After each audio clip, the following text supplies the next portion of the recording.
चेहरे हैं जिनके इलाके में भाजपा सफल नहीं हो पाई। आइए बताते हैं वो सभी नाम जिनके इलाके में भाजपा की हार हुई। इन मंत्रियों के जिले में हार हुई है, वो उनके बारे में आपको बताते हैं। अरविंद कुमार शर्मा नगर विकास मंत्री हैं, मऊ नगर पालिका परिषद में बसपा जीती। तो ऐसे में बसपा के अरशद जमाल ने भाजपा के अजय कुमार को हराया। धर्मपाल सिंह जो कि पशुधन मंत्री हैं, उनकी भी हार हुई है। और आपको बता दें कि रैली की आंवला नगर पालिका में भाजपा हारी। सपा के आबिद अली ने भाजपा के संजीव सक्सेना को हराया। वहीं दिनेश प्रताप सिंह उद्यान राज्य मंत्री रायबरेली नगर पालिका पर यहां पर कांग्रेस की जीत हुई है, जिसके चलते दिनेश प्रताप सिंह हार गए। कांग्रेस के शत्रुघ्न लाल सोनकर यहां पर जीते हैं। मयंकेश्वर सरण सिंह चिकित्सा राज्य मंत्री अमेठी की जायस नगर पालिका हारी है भाजपा।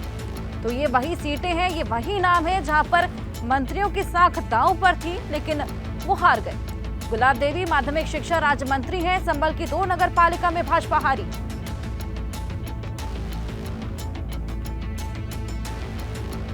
और चलिए विवेक हमारे सहयोगी लगातार हमारे साथ जुड़े हैं। विवेक, कई ऐसी जगह थी जहां पर मंत्रियों की साख दांव पर थी, लेकिन उसके बावजूद भाजपा वहां पर अपना परचम नहीं लहरा पाई।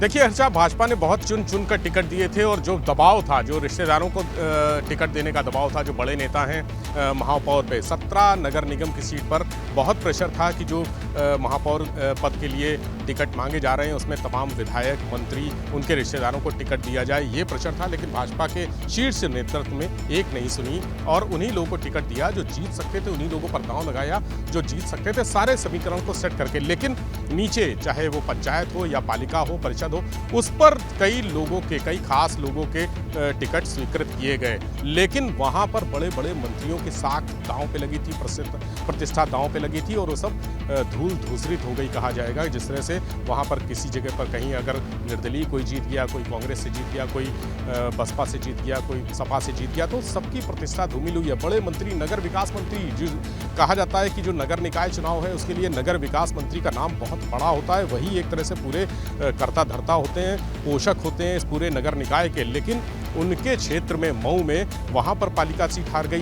दिनेश प्रताप सिंह रायबरेली के हैं, जहां पर कांग्रेस का सोनिया गांधी का संसदीय क्षेत्र है, वहां से दिनेश हार गए और वहां से दूसरा कैंडिडेट जीता, कांग्रेस का जीता। इसी तरह से जो कन्नौज सीट है वहां पर असीम अरुण बड़ा दांव लगाया था, वो भी अपनी सीटें नहीं जिता पाए। गुलाब देवी माध्यमिक शिक्षा राज्य मंत्री हैं, वो भी संभल में अपने जनपद में 2 सीटें, प्रमुख सीटें हार गई।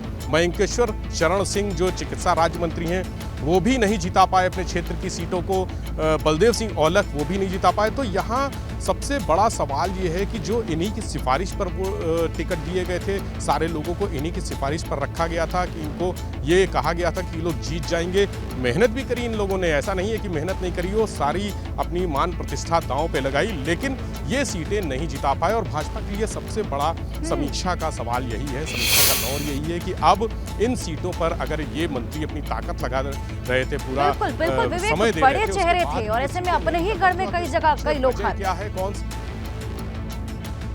बहुत शुक्रिया विवेक, आपका तमाम जानकारी।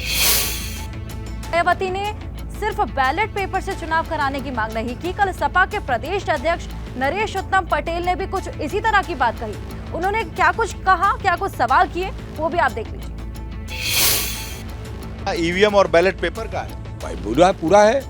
समाजवादी पार्टी शुरू से कहती आई और इस देश की बहुत पार्टियां, इस देश के लोग कहते हैं कि जो हमारी चुनाव प्रणाली है, इस पर अगर जनता को शंका है, इस पर कोई संदेह है, तो वो काम होना चाहिए जो सबके मन का हो। देश ये चाहता है कि दूध का दूध, पानी का पानी तभी होगा जब बैलेट पेपर से चुनाव।